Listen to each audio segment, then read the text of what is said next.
apsisuksim kamerą. Labą vakarą visiems dar kartą. Bandžiau padaryti pirmai, bet kažkur tai atkirto garsą telefonas. Gal dėl to, kad netyčia iškrito iš rankų, bet dabar tikiuosi atsigavo, nes šiaip ima garsą. Tai video iš esmės norėjau parodyti, kad galima dvigubai standartas matuoti viską Lietuvoje. Pavyzdžiui, va šito pedofilo pagrobėjo Agotos, ar ne?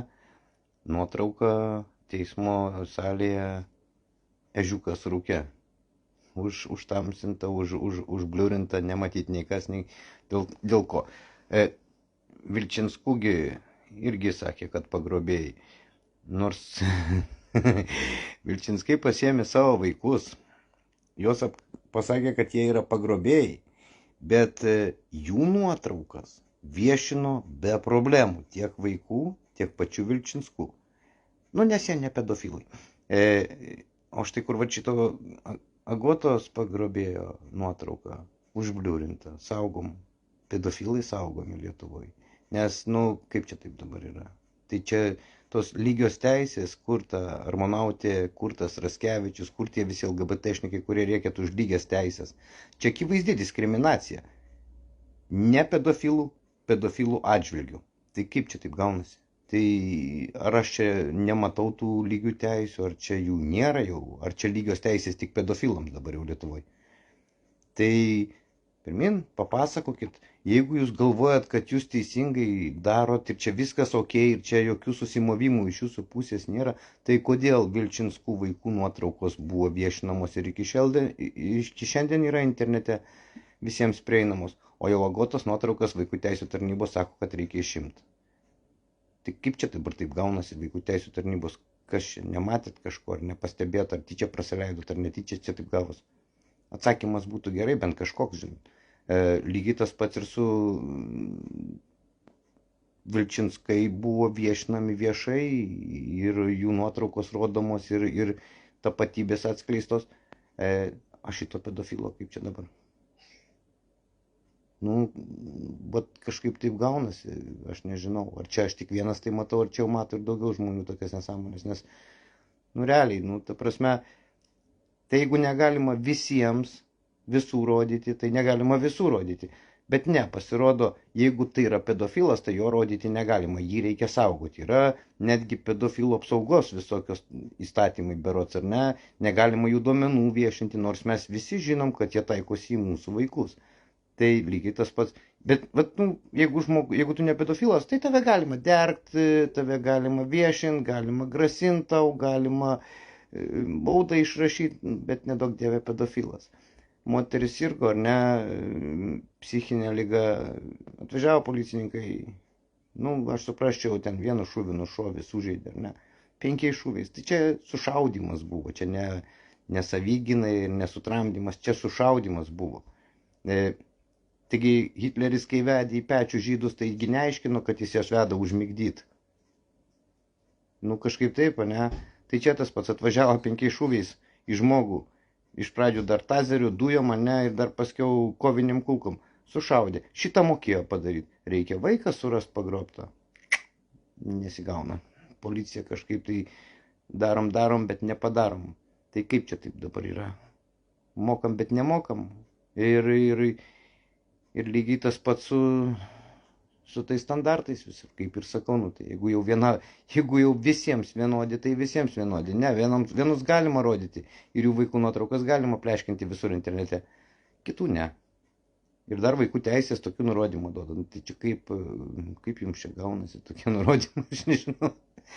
Čia maždaug 1-2 įskaičiuot dabar turėtų Lietuvoje gyvenantis, ar kaip? Ar jau į pasą dės sekantį kartą štampą, pedofilas ar ne pedofilas. Jeigu pedofilas, tai visur galima bus eiti, jeigu ne pedofilas, tai į tam tikras parduotuvės jau neįleis, ar kaip čia. Nu nežinau, nu jeigu tokie standartai eina dabar, va, akivaizdžiai. Tai, nu kažkaip tai net nežinau, ką pasakyti, ką jūs manote apie tai, aš net neįsivaizduoju. Tai čia jau toliau kalbėti jau nėra ką, jau čia, jeigu vaikų aš net nelabai įsivaizduoju, ką jie gali atsakyti. Jeigu tylėti tik tai belieka, nes realiai tai jau čia akivaizdus susimovimas ant lygios vietos. Ir Aš įsivaizduoju, jeigu pas mane 2 vaikai ir aš vienam duodu saldainį, kitam ne. Kodėl? Todėl, kad tu sakyčiau, vat berniukas, o tu mergaitė, ne? Nu, tai dar čia, sakykim, pagal lytį, ar ne? Bet jeigu vat 2 berniukai, ar ne? Vienam duodu, kitam neduodu. O kodėl? O todėl, kad tu šiandien jauties mergaitė, o kad tu berniukų jauties, nu, tai tu negausi saldainio. Tai maždaug taip, ar ne? Ar kaip čia dabar? Nu, totaliai diskriminacija. Normalių, adekvačių žmonių diskriminacija, dusinimas, smaugimas ir daugiau nieko aš nematau šitoj valstybei. Ir kada atsakymą paprašai, tu negauni. Jeigu ant tavo vaikų, pavyzdžiui, pila šiukšles ir skatina susidorojimą viešoje erdvėje, tu kreipiesi į policiją, tau sako, kreipkis į Airiją, nes jie negali nieko padaryti Lietuvoje. Bet jeigu tu pabandysi tai padaryti, tai tada tave grasina, kad tave tuojaus pat paduos į policiją, į teismą ir tave suės. Tai kaip čia taip yra? Jeigu tai galima pilti šiukšlės ir grasinimus tik ant mano vaikų, pavyzdžiui. Ar kaip čia? O jau aš ant kažkam tai pagrasinti negaliu tam pačiam Facebook'e. Tai panašu, kad galima likti tada. Jeigu policija sako, kad jie nieko negali padaryti, tai galima. Tai pirmin, volia, visi tada davai čia reiškia. Bet tai kur mes nueisim tokie žingsniai eidami ir kažkaip jau peržiūrėkit, tas pats Delfi straipsnis šiandien Lietuvoje. Zelenskis atvažiavo, aplankė tą ir aplankė Ukrainos centrą Vilnių. Normaliai. Visą laiką galvojau, kad Vilnius yra Lietuvos sostinė, ne? O pasirodo Ukrainos centras. Kažkaip irgi įdomiai gavosi. Aš nežinau, man kol kas dar juoką kelia, bet tas juokas kažkoks jau toksai gaunasi isteriškas gal daugiau. Nes realiai, ta prasme, stebėti visą tą situaciją, kas vyksta aplinkui, kada tu eini, pasakai, tau sako, eik namo maždaug ir lauk, ko laukti.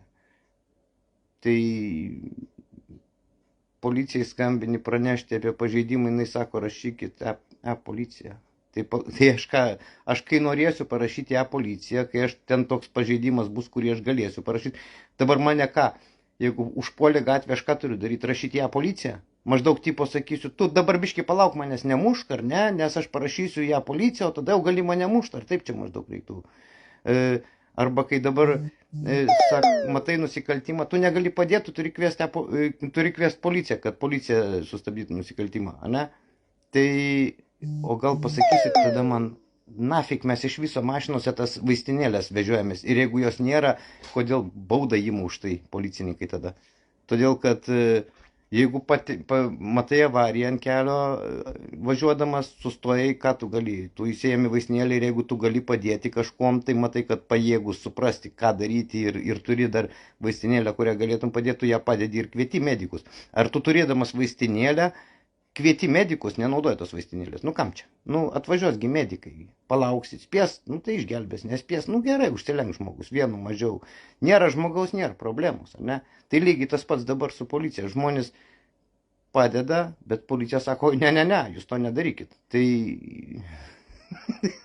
Tai vaistinėlė mašina tik tai tam, kad baudą sumokėti galima būtų, jeigu jos nėra. Ar jos kitokia paskirtis yra. Gal ir gesintuvai taip pat namuose, irgi tam, kad jeigu jie yra, tai baudos nereiks mokėti. Nors kita vertus tai taip ir yra, su tais gesintuvais į sieną nieko neužgesinti. Ten daugiau butaforinis reikalas. Tai štai kur toksai trumpas laivas gavosi, nes, žiūriu, stebiuosi ir ta prasme, ir jau net nebegaliu ramiai kitą kartą žiūrėti, kada, kaip ir sakau, vieniems galima, kitiems ne. Vienus gina, kitus smerkia ir persekioja. Vilčinskų atveju nuotraukas jų viešina, jų vaikų nuotraukas viešina, šito pedofilo atveju. Vaikų Agotos nuotraukas visi išimkit, o tą pedofilą rūke paskandinam. Teisybė ir lygybė, teisybė ir lygybė akivaizdi, tiesiog medalį galima kabinti. Tai ačiū visiems, viso.